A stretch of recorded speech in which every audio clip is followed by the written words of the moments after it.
Dealer Cruz here. Hopefully this won't freeze on me again. The last video I just did just freezed on me and I had to destroy it. Hopefully this one won't freeze on me. But what I'm getting into today is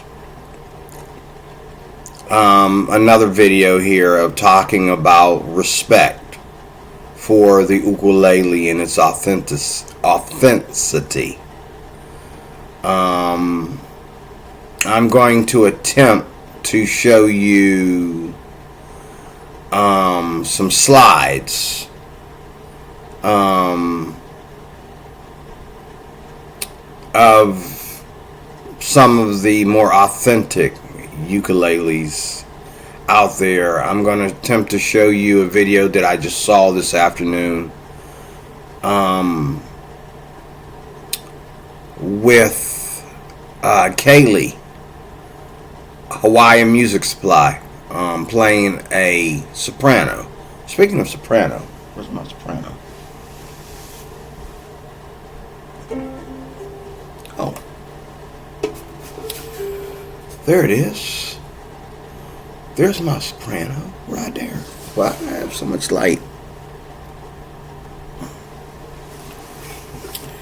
I got all this light.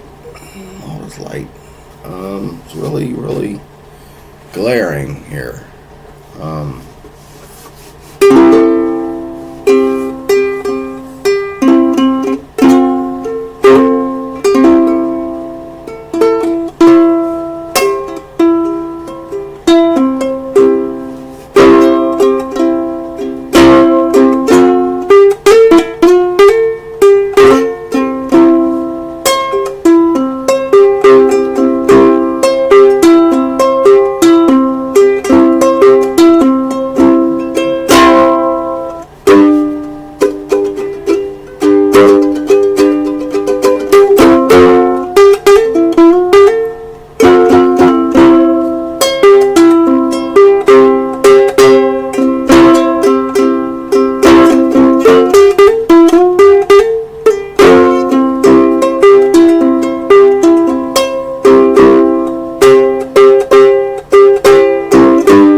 I don't see anything novelty or cheap about this ukulele. I don't see this as something that is kind of mundane to be used for music.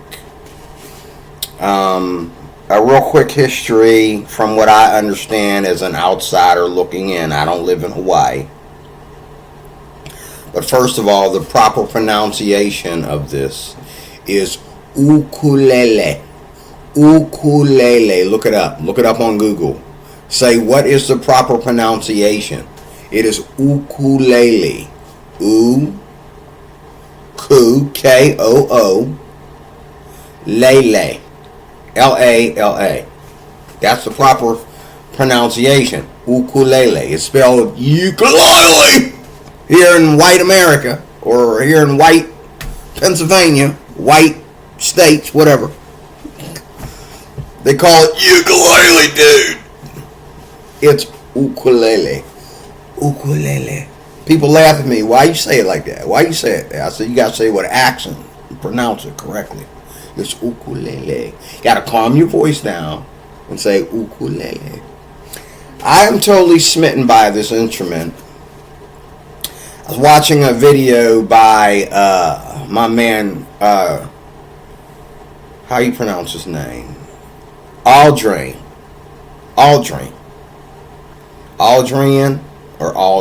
something like that, from Ukulele Underground. I love to watch him strum. I love to watch him break into a song because he, like me, is someone who went chasing after authenticity when he got into the ukulele right away. His ukulele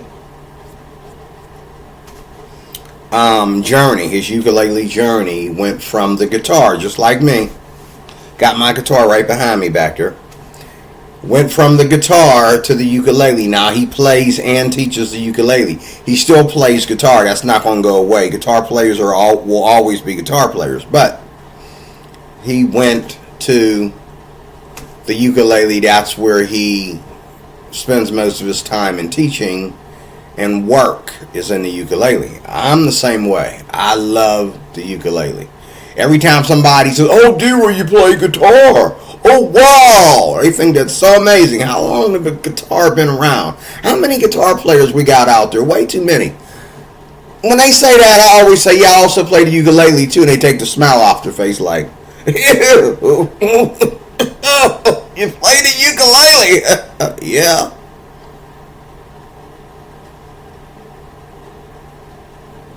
Is there a problem? You play the ukulele. That's a really weird one. I'm not saying, there's not anything wrong with it. I'm just saying that's a weird instrument. Have you ever played the ukulele, my brother? No.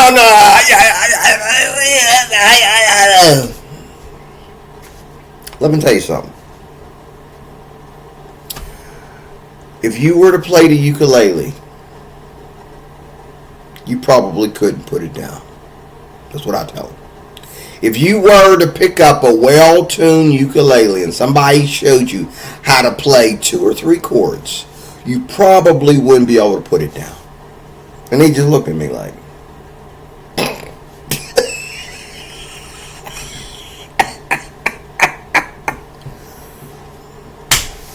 okay. Hey, and more power to you, brother D. You play the ukulele. That's nice. I think any instrument. Oh, now it's any instrument. Okay. I think any instrument is cool. If you play, I don't play any instrument, so I ain't capping because I don't play any instrument. I bet you, if you were to pick up the ukulele again, you couldn't put it down.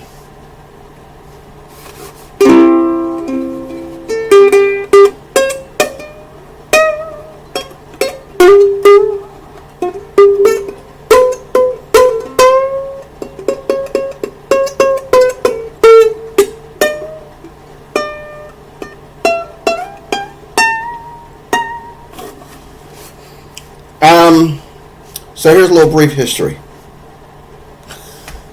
This little guy was and is the traditional ukulele, except that this one here has this little hole instead of, let me get a bigger one, instead of this hole in the middle like this one has. This is my concert. It's not my concert, it belongs to my granddaughter. I'm going to give it away to her. But this, I like to use it for these videos. This is the standard look of your standard ukulele. This is what a ukulele that was made in Portuguese and was brought to Hawaii back in the day. This is basically what it looked like. This is the standard what it looked like. A little bit more rugged than this because this is satin, they say. Now, I don't give it an A, but they call this satin. It wasn't this shiny looking and all like that, but it was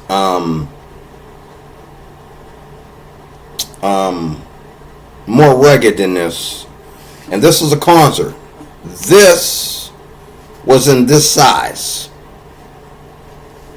Now this one here has improvements on it over the years. This is a mahi or a mahi, and it has this little hole here, and then it has another hole here, which gives it a louder sound. Like I can hear it. When I hear it, it's loud, especially with these hearing aids on. Like the sound coming to me is loud. Okay, very loud. And so you have the sound coming out of two holes instead of one, which gives your audience, those that you're singing with, like if I'm singing and playing with someone and she or he is singing, I can hear myself very well because that's what this is for. That's what this right here is for. Okay, so these are just reinforcements, and you can get this particular ukulele in all three sizes, all four sizes. You can get it in soprano, concert, tenor, and baritone. You can get this look in this size, this microcarbon body on the back, and then this, I think this is a very thin, cheap wood, but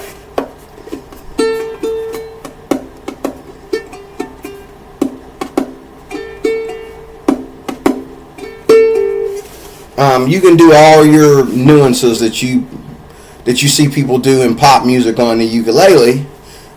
Yeah, I said pop music on the ukulele. The ukulele is one of the best instruments out there to play pop music on, because you can just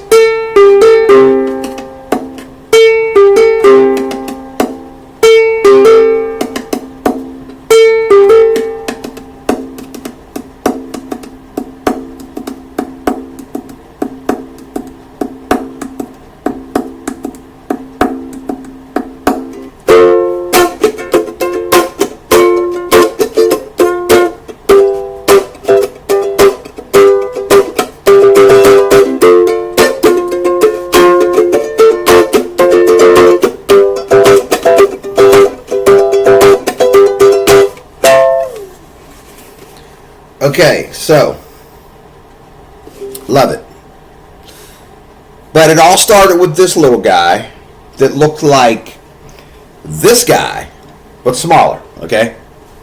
It had the hole right here in the middle, just like that, and it was nothing but solid bamboo wood or whatever, okay?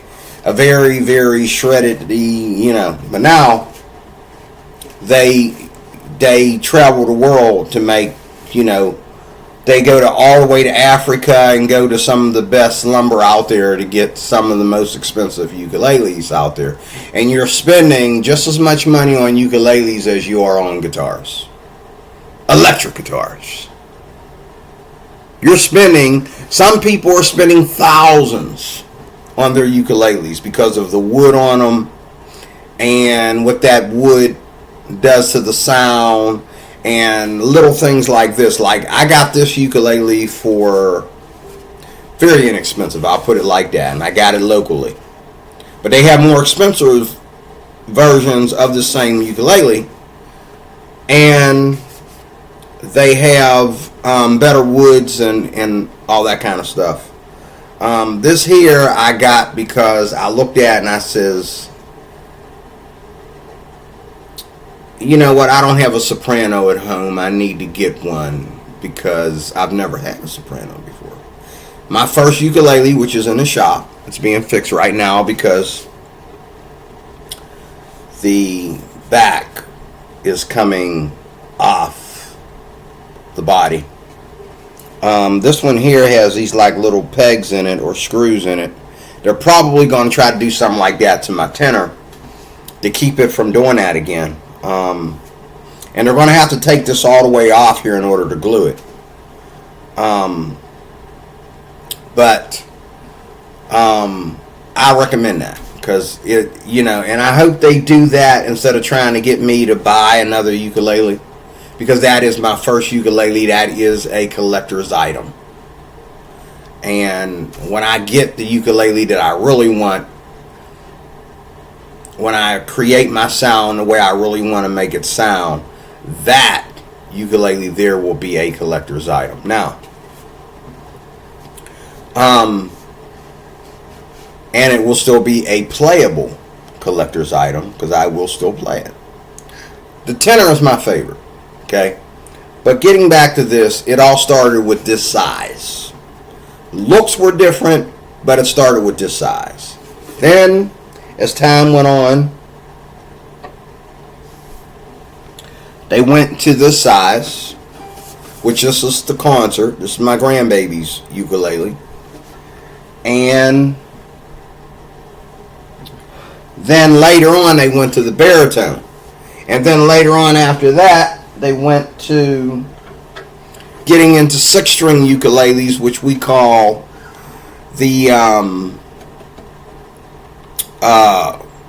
kinku, or the Ukulele, Gilau,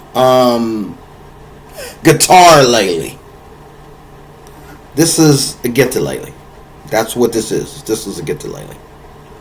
Okay.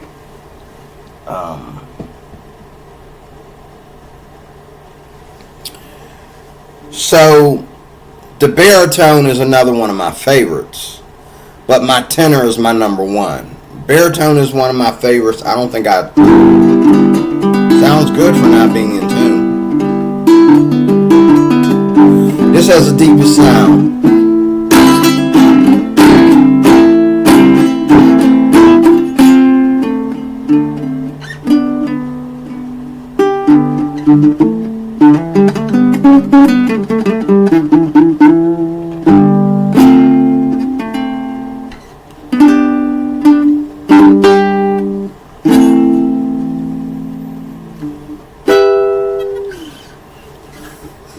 So, I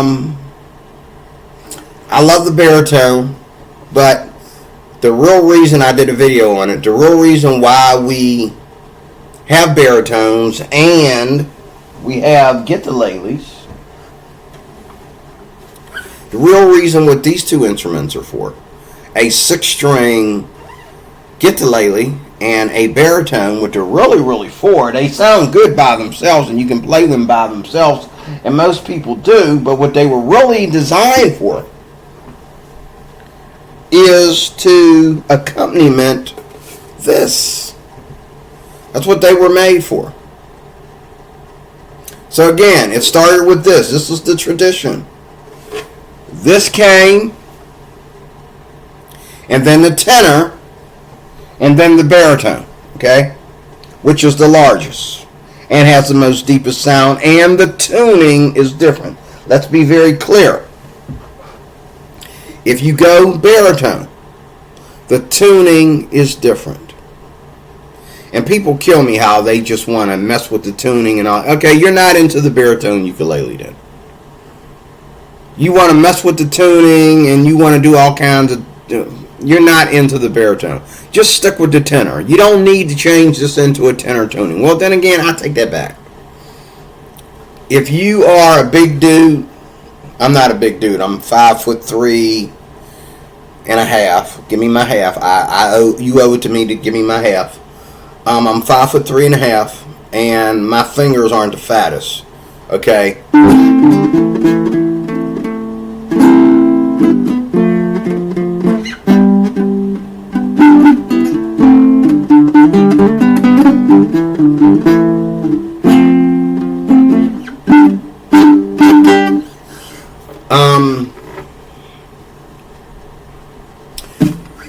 I love the baritone, but the tenor is my number one. It's my favorite, and I want to ask Aldrin why he went total dedication on the tenor ukulele when he was already an acoustic guitar player, and I know why. And it, yes, it's easier to play, yes, but us that are ukuleleists or trying to be like myself, we love the sound of the ukulele, and I love the sound out of all of them, not just one. The tenor is my favorite as far as writing and as far as playing syncopations of songs that I normally would play on the guitar. The tenor is my favorite. I really like the difference. But see, this is tuned like a tenor, and so is this tuned like a tenor. What the difference is we go from really plucky, which because of these reinforcements it's not going to sound as plucky. It's going to sound a little wee bit more authentic than your average first soprano. So this has a real good rich tone to it for a very inexpensive soprano. It has a very rich tone to it. I wouldn't mind having my hands on one of those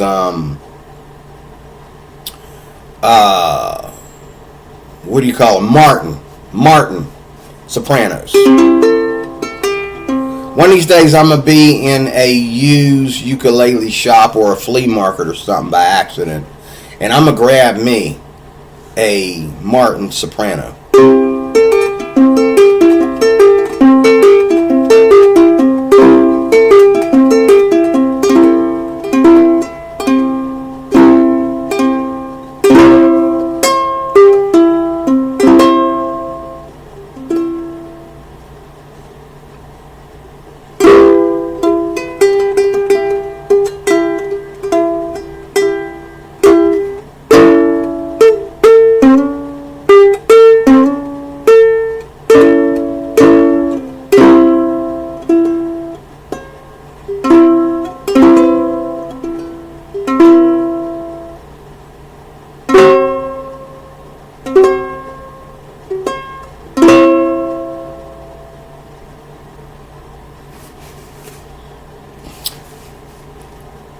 There's so much I want to learn,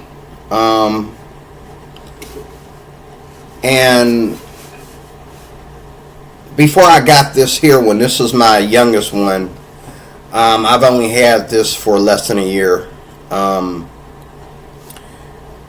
When I got this one, I was curious as to how do you get all that music. So this is what I want to close with. Two things. First of all, the reason why I'm doing this video is because I saw a lady talking about how she, I saw a lady on YouTube talking about a mahi, whichever one it is.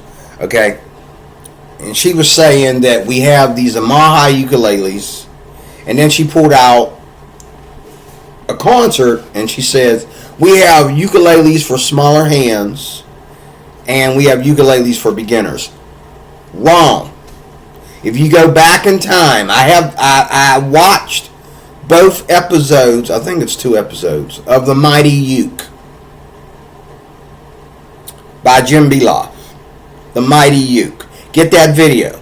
You'll see that every ukulele out there, they have a version for kids.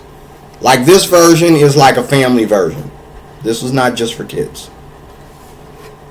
But they have like the little color ones. What makes them for kids is when they make them out of plastic.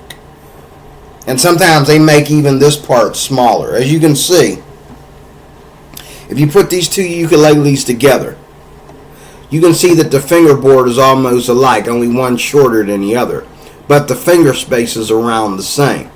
Okay, when they make ukuleles for kids, they make the finger space here even smaller. And they make it out of plastic, so if the kid drops it, he doesn't damage the wood. They make them pink and light blue, and they make them easy to hold and all like that. And again, they make the spacing on the fretboard a little bit smaller. Okay, those are for kids. Smaller ukuleles are not for kids.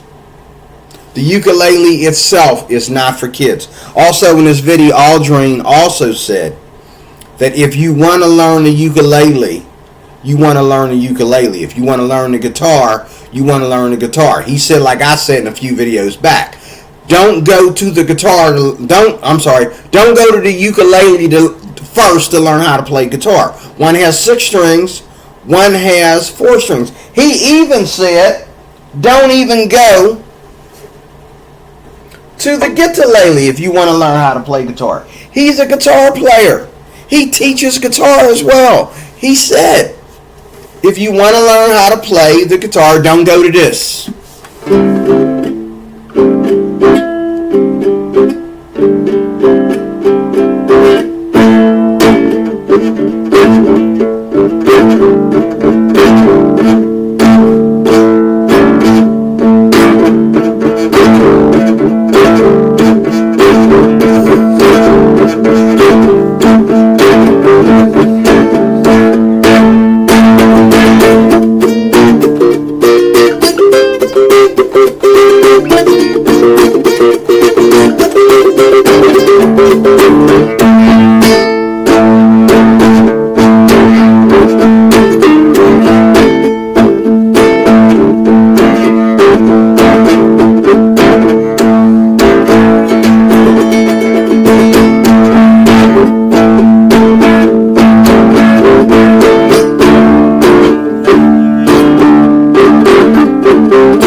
to find I'm in the wrong place. I forgot the C is like this, the full C.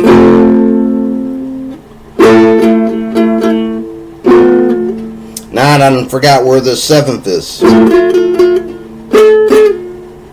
think the 7th is right here. Here it is. Here's the 7.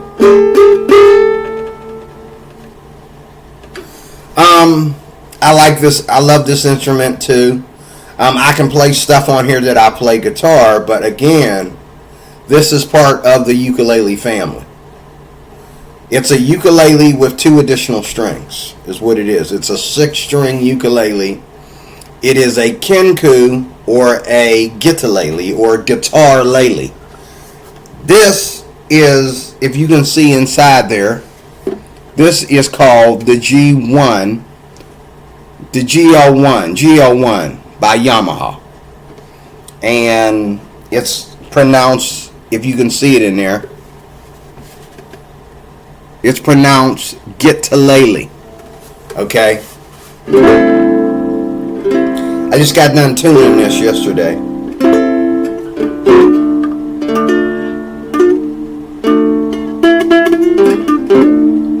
Now the guitar, I know how to play different places on the neck because I've been playing for a while, and I have more instruction on the guitar. All I have for this is a guitalele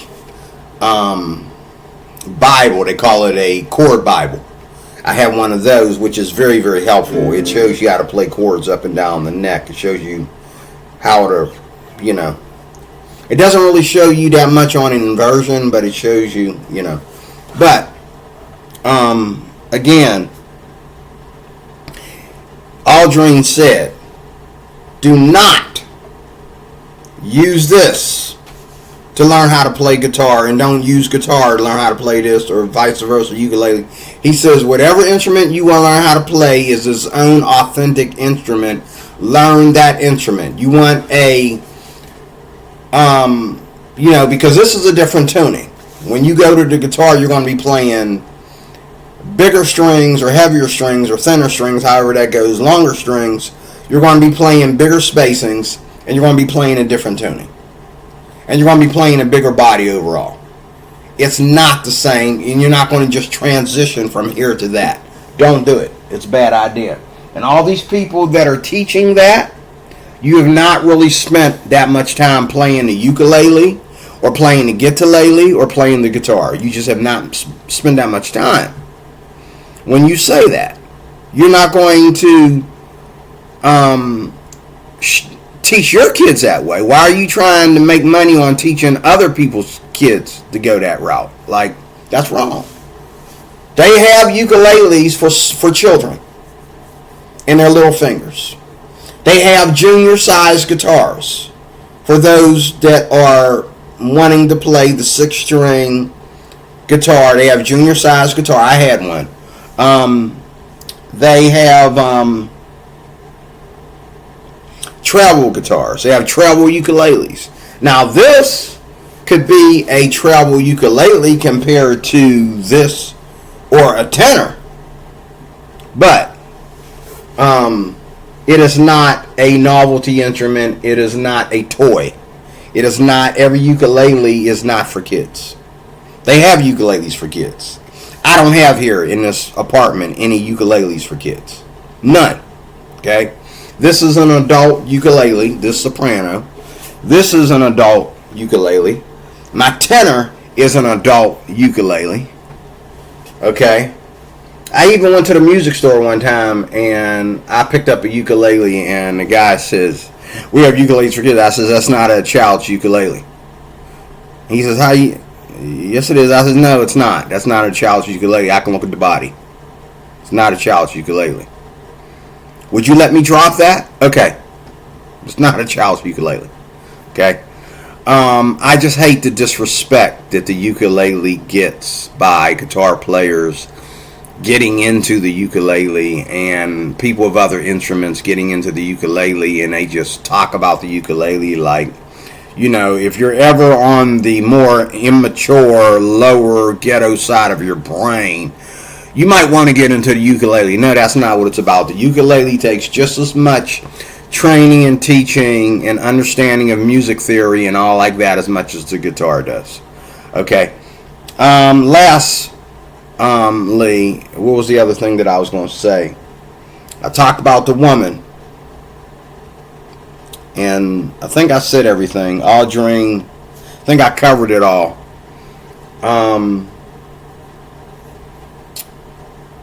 Yeah.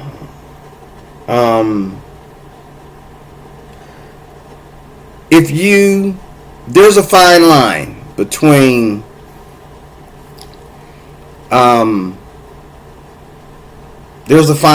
between picking up a ukulele and finding out that it's easier to play and actually being a really good rounded ukulele player.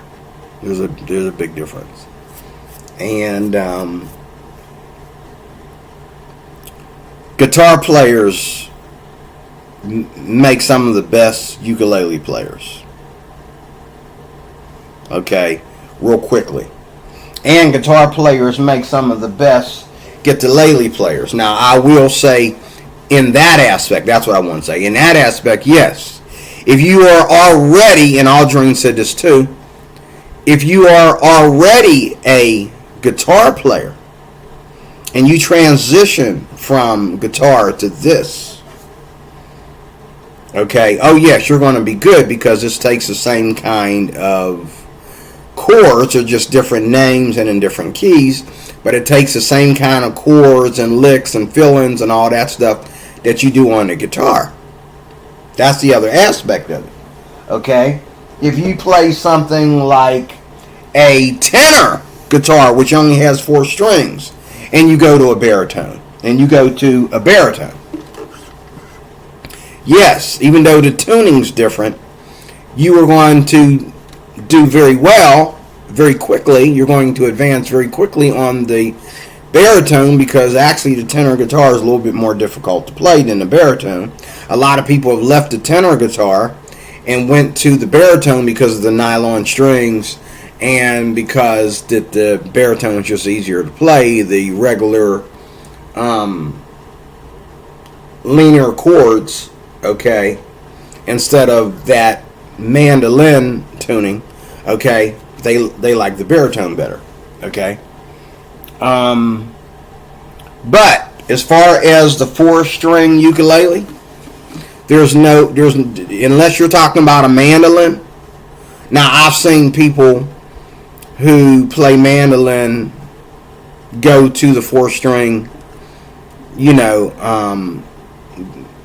go to the 4-string ukulele and play that very well. But 4-string ukulele, originally there's nothing that you can transition from to it, and it doesn't transition you anywhere. Okay, it is its own thing. The soprano, tenor, and concert. Okay, there's nothing that transitions to them, and there's nothing that they transition to. Okay, what you learn is what you get. How you play, your style, your expression, your teacher, your whatever. Okay, that's what you get. Okay. Now, in closing, what I love about the soprano, because I just recently got it, I've been playing the tenor for I don't know how many years, over 5 at least. And the concert, I got it. I wanted to see what the difference was, and I didn't like it. I really don't think it's the concert. I think it's the Cordoba. I'm just not too crazy about this Cordoba. But I recently played a concert at Guitar Center. The guy really wanted me to buy it because he knows if I don't buy it, ain't nobody gonna buy it, because there's not enough ukulele people in Pittsburgh buying ukuleles. So they have some on display, but they had a really nice. This thing was like $200 and some. I was tempted. I had the money at the moment, and I was tempted to snatch it because it had a sound pickup in it and everything. I was like, oh man, that's what I need. But it was a concert. I'm not a concert player. I'm a tenor player. But I wanted to get a soprano because I don't have one, never had one, and I wanted to see.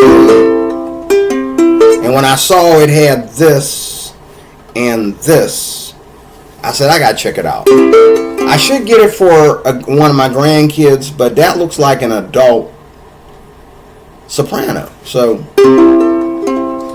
and it has a really nice sound.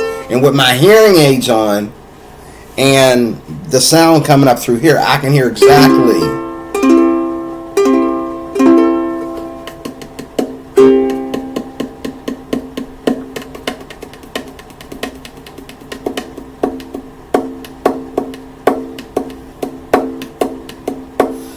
I can hear exactly what this ukulele is doing.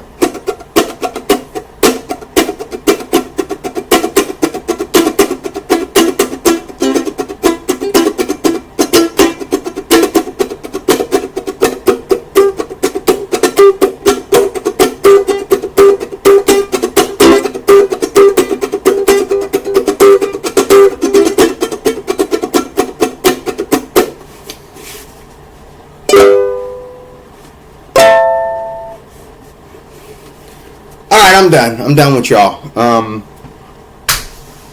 There you have it, D-Roy Cruz.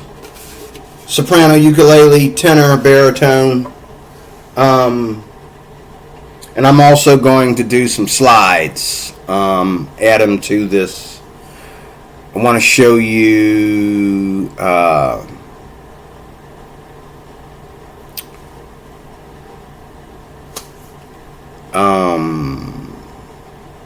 Kaylee, and I'm thinking I'm going to throw Tamani in there. I'm going to throw Tamani in there. Oh yeah, I know what Tamani I'm going to throw in there. I know what Tamani I'm going to throw in there. It's a short. It's that what do you call that thing? That mashup, ukulele mashup, Get Lucky song. Real beautiful way she syncopated it there with her style playing. I'm going to throw them into this video. Thank you for watching, and I will see you guys later with more. God bless.